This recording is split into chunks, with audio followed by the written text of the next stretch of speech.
Salam əziz şagirdlər, əziz abituriyentlər, xoş gördük sizləri. Artıq buraxılış imtahanına çox az bir müddət qalıb, 2 ay deyək. Və bu 2 ay müddəti də maksimum dərəcədə nə etməliyik? Normal şəkildə hazırlaşmalıyıq. Və mən də düşündüm ki, sizlər üçün qısa-qısa videolar çəkim və buraxılış mətnləri, daha çox problemlər bilirəm ki, mətnlərdədir. Eyni zamanda qrammatika sualları da olacaq təbii ki. Amma mətnlər üzrə 2-2, 3-3 müəyyən tip mətn suallarını izah edeyim. Hansı tip mətn suallarını istəyirsinizsə, onu da yazarsınız. Növbəti videomuzda onları da izah edəcəm. Bu arada kanalımıza abunə olun ki, videolarımız sizə tez gəlib çatsın. Bir də bəzən mənə yazırlar ki, əməlim, biz abunəyik, amma video gəlib çatmır. Niyə? Çünki ona görə ki, bağlayıcılar sayacağım indi. Bildirişləri açmırsınız. Uşaqlar, bildirişləri açın və belə. Uşaqlar, bir də bu qrupumuz başlayacaq. Bax, bu sürət qrupu. Deməli, başlayır nə vaxtdan etibarən? Yanvar ayının 2-si 3-ü. Bax, bu arada başlayacaq. Və nələr daxildir bura? Mən bilməyənlər üçün bir daha deyim. Bütün mövzuların yenidən keçilməsi, canlı şəkildə şəxsən özüm və həftədə 4 dəfə dərs, 2, 4, 6, bazar günləri saat 19:00-da dərslərimiz olacaq. Bütün mövzular üzrə mövzu sınaqları, yəni fonetikadan tutmuş, düz üslub, nə bilim, tabeli mürəkkəb cümlə, hamısının mövzu sınaqlarını işləyəsiniz, həm də izahlı şəkildə. Plus 40 dənə buraxılış sınağı, təxminən 40 plus buraxılış sınağı. Bu buraxılış sınaqları da tərkibi nədən ibarətdir? Mən bilirsiniz ki, həmişə mənə elə WhatsApp kanalımızda da uşaqlar yaxşı bilirlər ki, mən həmişə şəxsi testlərdən qaçıram və eyni zamanda Dövlət İmtahan Mərkəzinin öz materialları əsasında istəyirəm ki, uşaqlar hazırlaşsınlar. Və bu mətnlərdə də əsasən Dövlət İmtahan Mərkəzinin öz sınaqları, OTK-nın buraxılış sınaqları, əvvəlkilər filan və onların təbii ki, sizə bir-bir sualları necə yazmaq lazımdır deyə izah etməyimiz. Əsas məsələ o sınaqları bəlkə də hamınız tapıb işləyə bilərsiniz, amma izahlar. Din toplusundan seçmə mətnlər, bir qism mətnlər işləyəcəyik. Və dərslər yalnız onlayn şəkildə aparılacaq və həftədə 4 gün yanvar ayından da başlayır. Nömrəmiz də burada görürsünüz. Qoşulmaq istəsəz qoşula bilərsiniz. Bu qrupa da sürətləndirilmiş 2 aylıq proqramdır. 2 aya hər şey bitir. Yəni, hansı mövzuda zəifliyiniz varsa, yəni burada onu həll edəcəyik çalışıb. Belə deməyin ki, müəllim belə danışır, amma bizim əvvəlki qruplara qoşulan uşaqlar da bilirlər ki, nə deyiriksə onu edirik təbii ki. Yəni, boş-boş danışmırıq. Belə, indi uşaqlar, burada həmin sizə dediyim məsələyə baxaq, mətnlərə. Bax, məsələn, bəzən burada 3 dənə sual tipi izah edəcəm sizə. İkisi daha çox məna məzmunla bağlıdır sualların. Biri isə biraz fərqli formatdadır, tezisdir. Başqa hansı tip suallar istəyirsiniz? Onları da yazarsınız siz təbii ki. Buradan da aşağıda WhatsApp kanalımızın linkini rəy bölümündə yerləşdirəcəm. Orada keçərsiniz, çox maraqlıdır. Hər gün suallar, diyaloqlar, nə bilim, filan, qəşəng maraqlı olur. Kanala qoşulmaq təbii ki, ödənişsizdir. Belə, uşaqlar, burada soruşur ki, qarşısına Roma rəqəmi yazılmış sözlərin kontekstdəki mənasının qarşılığı ilə bağlı uyğunluğu müəyyənləşdirin. Bilirik ki, belə suallarda uşaqlar nə edir? İlişir. Məsələn, götürək bitmək sözünü düşünsəm, həyatda göy əkmişdim, bitdi. Və yaxud da ki, nə bilim, onun gücü bitdi, tükəndi. Və yaxud da getdiyimiz yol artıq bitdi. Belə-belə fərqli mənalarda işlənə bilər. Sizin ən böyük səhviniz bəzilərinizin təbii ki, nədir? Bir dənə sözün, deməli, sırf özünə baxırsınız. Bura. Və yaxud da ki, bura. O zaman da səhvlər eləyirsiniz mətnlərdə. Çünki bir söz bir neçə məna kəsb edə bilər. Kontekstdən asılı olaraq, mətndən asılı olaraq onları işləmək lazımdır. Məsələn, baxaq görək nə deyir. Klinika nədir? Klinikadan deyir, bir həkim apararam, təcili müalicəsinə başlayaram. Klinika nədir? Deməli, müalicə müəssisəsidir. Bunu yazacaq bura. Təbii ki, B. Sonra, deyir, Ramazan bitmək bilməyən cansıxıcı sualların hamısını cavab verdi. Sizcə burada yetişmək, düzərmək mənasındadır mı bitmək? Yox. Deməli, fərqli mənadadır. Nə deməkdir burada? Axıra çatmaq, başa çatdırmaq deməkdir. Eni yazacaq bura. Və sıxılmaq. Deyir, Ramazan sıxıldı. Atasına yardım lazım idi. Sıxıldı. Yəni, nə oldu? Darıxdı, nə bilim, təngə gəldi, belə deyək, bezdi bir növ müəyyən şeylərdən. Onu yazacaq bura. Başqa, ümumiyyətlə, sıxılmaq bir də həcmini kiçiltmək, məsələn, belə sıxıb kiçiltmək, buradakı mənaya uyğun deyil. Deməli, cavabımızı tapdıq. B, Y, A variantı. O da haradadır? Elə A variantında.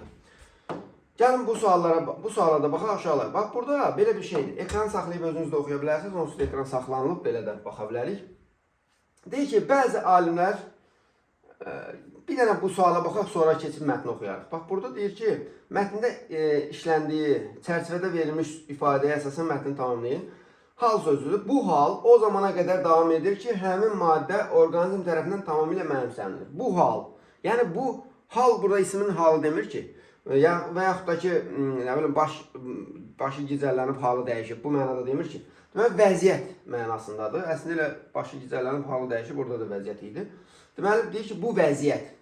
Mətndə işləndiyi funksiya nədir? Sözün 3 funksiyası var. Bax, uşaqlar bəzən funksiyanı qarışdırırlar. 3 funksiya var. Poetik, informativ, terminoloji. Məcazi mənada poetik, həqqi mənada informativ, bir də terminolojida termin mənasında. Buraya yazırsınız. Deməli, burada informativ və digər funksiyada poetik funksiyadadır, yoxsa terminoloji, başqa nə cür işlətmək olar bunu? Məsələn, deyə bilərəm, termin kimi işlətmək olar halı. Burada yazırsınız, məsələn, ismin 6 halı var və yaxud da, nə bilim, ismin halları aşağıdakılardır, adlıq, yiyəlik, yönlük, belə bir şey. Yəni, ismin halı mənasında deməli bunu termin kimi işlətmək olur. Baxın, kontekstdə məna budur. Kontekstdə nə etmək lazımdır? Cümlədə işləndiyi mənaya baxmaq lazımdır. Yəni, durub gedib sözün sırf özünə baxmaq lazım deyil. Sonra uşaqlar, bax, burada belə bir sual var. Gəlin bu suala baxaq. Fakt və müddəa. Bilirik, bu suallarda çoxunuz əziyyət çəkirsiniz. Düzdür, mən sizə burada mətnlərin bir hissəsini vermişəm. Təbii ki, böyük formada verilməyib. Sual izah etmək üçün bir hissəsi, hansı hissə lazımdır oranı vermişəm. Baxaq görək nə deyir. Deyir, bəzi alimlər yuxu zamanı beyindəki qanın bir çox hissəsinin bədənin müxtəlif yerlərinə axdığını və buna görə də yuxunun fiziki amillərlə əlaqəli olduğunu iddia edirlər.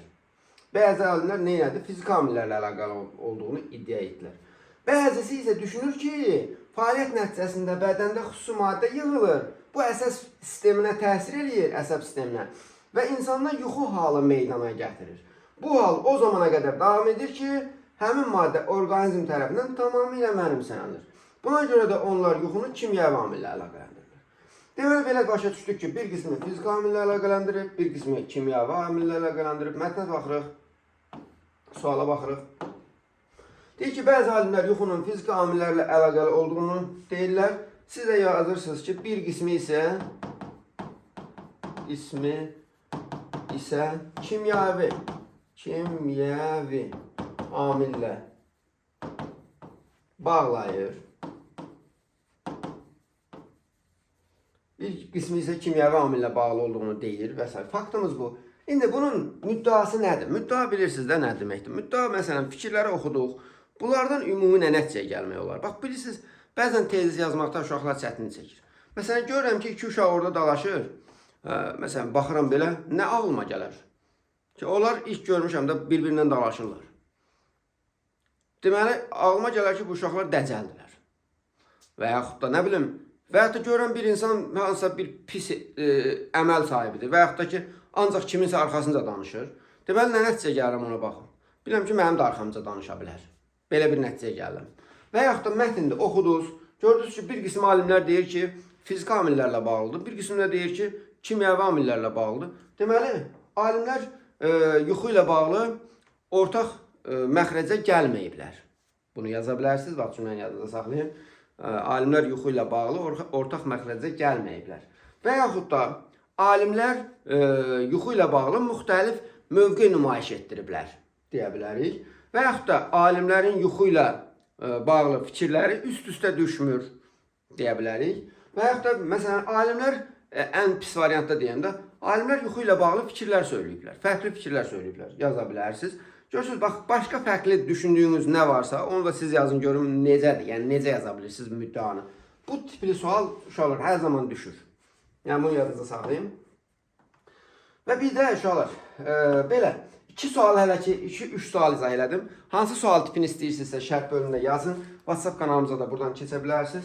Bu arada bu qrupumuza da mütləq qoşulmağa çalışın. Sizlər üçün faydası olacaq. Bir də mən sizə yer gəlmişkən buradan bir dənə də belə ortalığa sual atım da. Sizə bu mətnin bir hissəsi verilib də tam verilməyib. Bu hansı tip mətndir? Bədidir, publistikdir, yoxsa necədir? Bunu da yazarsınız şərh bölümünə, gözləyirəm. Hələlik. Özünüzə yaxşı baxın.